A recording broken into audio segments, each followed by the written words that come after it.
and I'm here to talk about how to compute the different chi-square tests using my preferred application, Statext. So before I go to the tutorial, I would like to tell you that this video is for those who have prior knowledge on how to compute the chi-square test manually, so that we won't have any confusion on how to use the computer application. But before I go to the actual tutorial, I would like to give an overview of what categorical data is, the terminology chi-square statistics, and the chi-square test itself, and then the requirements for the chi-square test, and a review of the different types of chi-square tests. So let's begin. So now I will present to you my PowerPoint presentation for the chi-square test report. So first, an overview of what categorical data is. It represents types of data which may be divided into groups or categories. An example or examples are race, sex, age group, and educational level. So age group and educational level may also be considered in a numerical manner by using the exact values for age and the highest grade completed. But it is often more informative to categorize such variables into a relatively small number of groups. So categorical data analysis usually involves the use of data tables. So a two-way table presents categorical data by counting the number of observations that fall into each group for two variables, one divided into rows and the other divided into columns. So suppose a survey was conducted of a group of 20 individuals who were asked to identify their hair and eye color. A two-way table presenting the results might appear as follows. So there are different columns for the two variables, hair color and eye color, as well as the different rows for the different types of colors. So chi-square. This describes any inferential test that involves a critical value being pulled from or a database p-value being tied to one of many chi-square distributions. A chi-square statistic is used to investigate whether distributions of categorical variables differ from one another. So this compares the tallies or counts of categorical responses between two or more independent groups. And the chi-square test can only be used on actual numbers and not on percentages, proportions, means, etc. Because when you have these types of summarized data, you can use the other types of inferential test. So what are the requirements for a chi-square test? First, the data should be quantitative. There should be one or more categories. The observations should be independent. They should not overlap. There should be an adequate sample size of at least 10. It should be a simple random sample, which is a subset of a sample chosen from the larger set, which is a population. Also, each sample is chosen randomly and entirely by chance, such that each individual or sample has the same probability of being chosen at any stage during the sample process. The data should be in frequency form, and all observations must be used.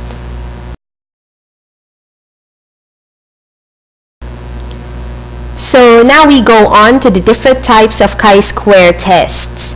So the chi-square goodness of fit test is used when you want to decide whether a population with unknown distribution fits a known distribution. It is also an inferential procedure used to determine whether a frequency distribution follows a claimed distribution.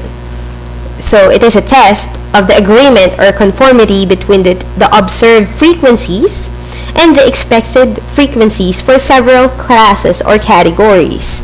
So for example, there will be a single qualitative survey question or a single outcome of an experiment from a single population. So the goodness of fit is typically used to see if the population is uniform and if the population is normal, or the population is the same as another population with known distribution. So the null and alternative hypothesis can be stated as, for the null hypothesis, the population fits or conforms with the given distribution, and for the alternative hypothesis, the population does not fit or does not conform the given distribution. Next type of chi-square test is the test for independence. So this is used when you want to decide whether two variables are dependent or independent. It is used to find out whether there is an association between the row variable and the column variable in a contingency table constructed from the sample data. So for our example, there will be two qualitative survey questions or experiments and a contingency table will be constructed. So the goal is to see if the two variables are unrelated or related. The null and alternative hypothesis can be stated as if there is a relationship or there is a dependence between the two variables. So lastly, the chi-square test for homogeneity. So use this test when you want to decide if the two populations with unknown distribution have the same distribution as each other. So we test the claim that different populations have the same proportion of individuals with some characteristics.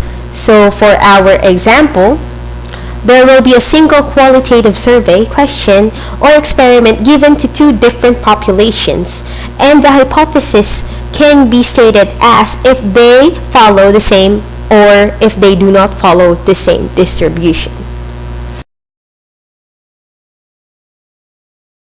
So after I've given an overview of what categorical data is, as well as the chi-square and the different chi-square tests, let me introduce to you my preferred computer application, which is the Statext. So it is a statistical software by Statext LLC, and Statext means statistics plus text or statistics with text mode. So this pursues the most convenient way to input data and extract the results from Statext to use in other software such as any word processor or even Notepad. So the 2.1 version of Statext provides some graphic results, and statext.exe is just an executable file without any installation. So after you have downloaded it into the Statext website, you just unzip the file into your new folder and just click statext.exe and begin to use Statext in an easy and fast way.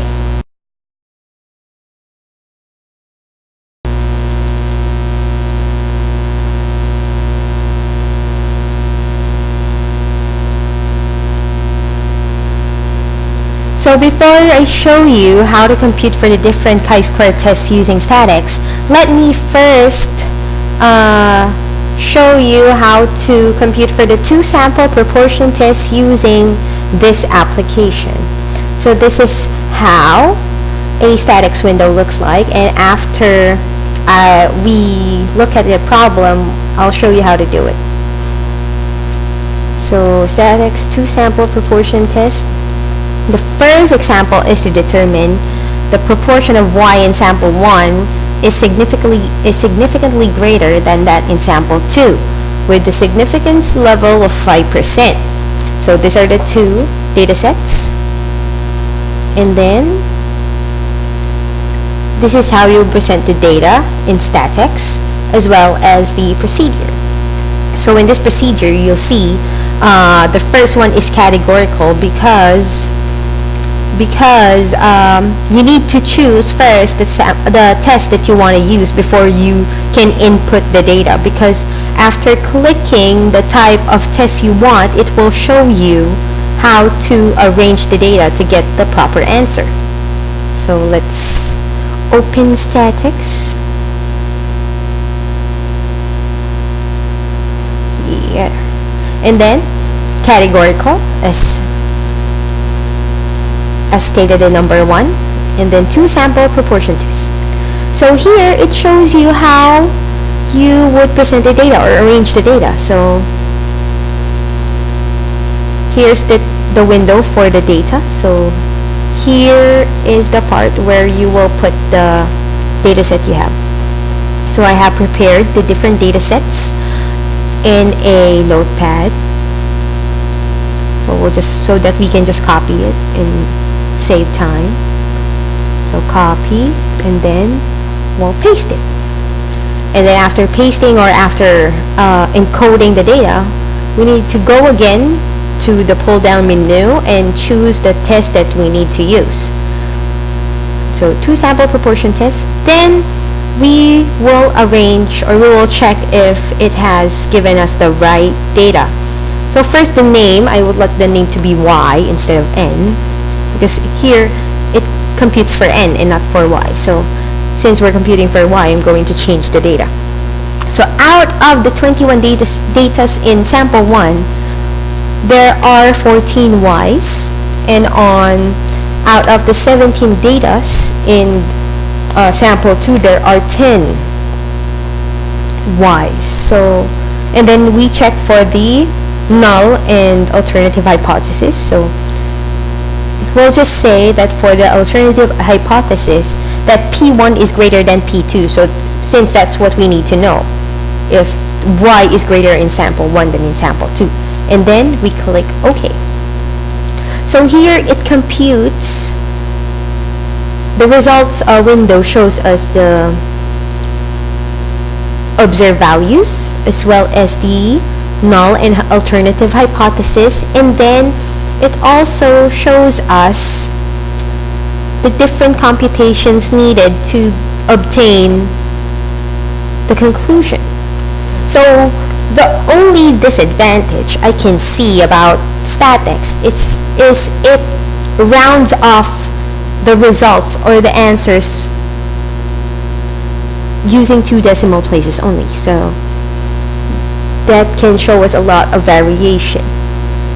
So the test statistic Z is 0.5, and the p-value for Z is 0.3091, and using 0.05 level of significance, it shows us that 0.30 is greater than 0.5. So if 0.30 is greater than 0.5, we'll say that we should accept the null hypothesis.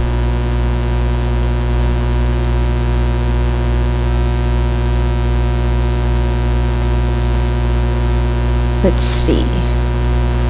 So after we have solved that, let's check my solution here. So the solution we have here is the one found in Statext, the Statext website.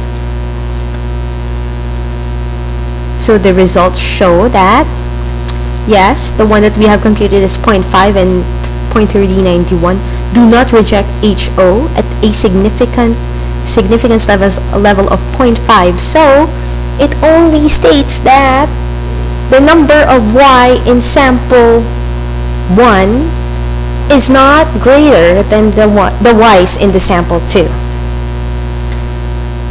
So let's proceed to our second example. So here's another example for us to use the 2 sample proportion test using Statext. So test the assertion that the pharmacy board examination of CEU female pharmacy students is no different than that of the male students. So it says that 89 out of 126 female students passed the test, and the 119 out of 142 male students passed the test. So looking at the raw data, we can already say that there is a greater number of male students that passed the test. But what we need to know if that difference is significant between the 2 data subsets. So let's use the Statext to compute for the difference between the two test proportions.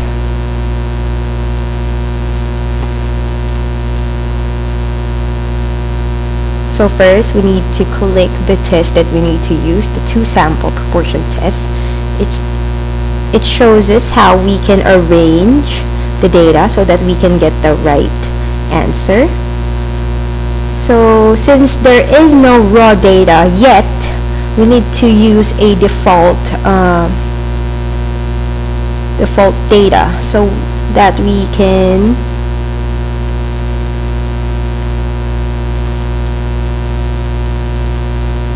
click again on the test that we need to use, and this window will pop up, because if you don't put any data on the data window, it won't show up. So first we need to edit the name, so the name would be female, and then looking at our problem,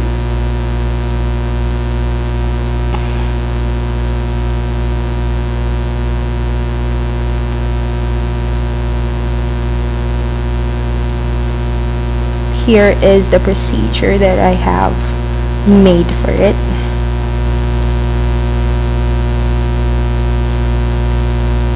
So we just need to copy the data. So out of 126, there's 89 females who passed the test. So total is 126. And then out of the 142, 119 of the male students passed the test. So make sure you check the null and alternative hypothesis before you click OK. And it will show you the results. So the computed p-value is 0.0098, and using the level 5% level of significance, we can say that a computed value is lesser than the significant level of significance, so we cannot accept the null hypothesis. So let's see.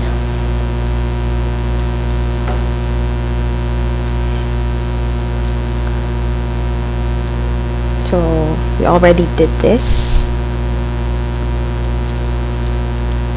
and the results are, these results are based on the Statext website. So it says reject HO at a significance level of 0.05. So that's how you compute the two sample proportion tests using Statext.